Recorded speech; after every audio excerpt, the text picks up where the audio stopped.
practitioner, despite possessing the qualifications and certificates to do so. But believe my experience as an army surgeon, performing life-saving treatment in the heat of battle, while the roar of cannon fire reverberated through the head like thunder, would stand me in good stead for anything the life of a London GP could throw at me. I was wrong. After 3 days, leaving the house just after 7 each morning, and not returning to almost 10 at night, I felt in dire need of a holiday myself. Could locums employ locums? I only half-jokingly asked myself. "You're clearly not as fit as you used to be," Sherlock Holmes commented, taking his seat at the breakfast table before even "I'm 35 years old, Holmes," was my somewhat tetchy reply. "You make it sound as though I practically have 1 foot in the grave." "The way you walked in last night, anybody would be forgiven for thinking so. There are only 17 steps leading from the hall to this floor, yet I noticed you stopped twice to catch your breath."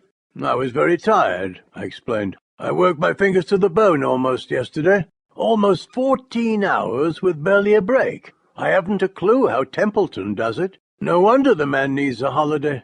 "Dispensing care to the needy is his vocation."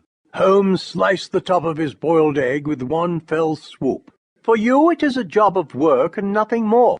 I fear you will never make a general practitioner, Watson.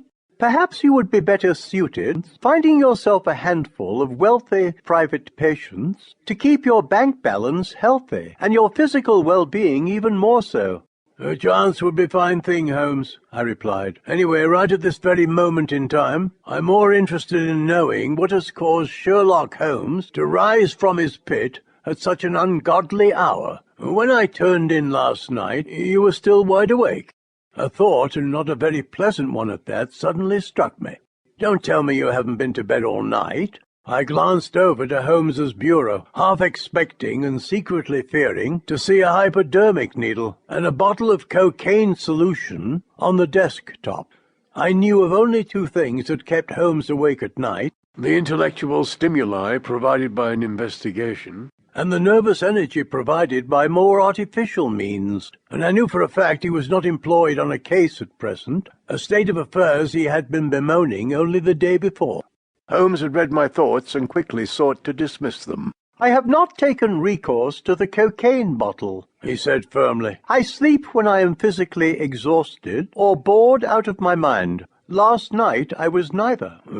"Case, Holmes?" "Nothing quite so interesting, I'm very much afraid to say. Just a small challenge I had set myself, to read and memorize the entire contents of yesterday evening's Pale Mail Gazette." Holmes produced the said newspaper and handed it to me across the table. "Choose a sentence, my dear fellow. Any sentence." I opened the newspaper and glanced through the articles. The usual variety of city news, political and financial reports, social events, private agony columns, and the day's racing results. I hadn't even seen a paper since taking over at the surgery, and was looking forward to catching up on the news.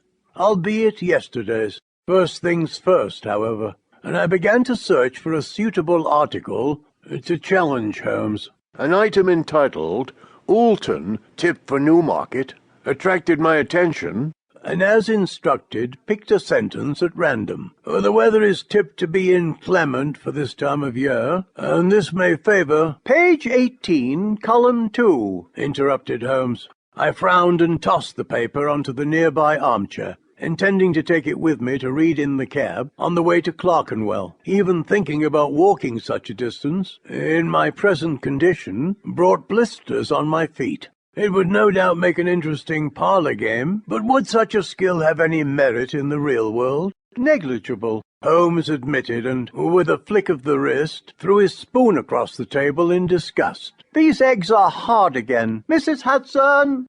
I smiled to myself, taking care not to allow Holmes to be aware of my amusement, and theatrically produced a spoonful of golden yellow yolks, perfectly running and cooked to a T, from the egg on my plate. "Mrs. Hudson clearly removed your eggs from the pan first," my friend said in a distinct huff.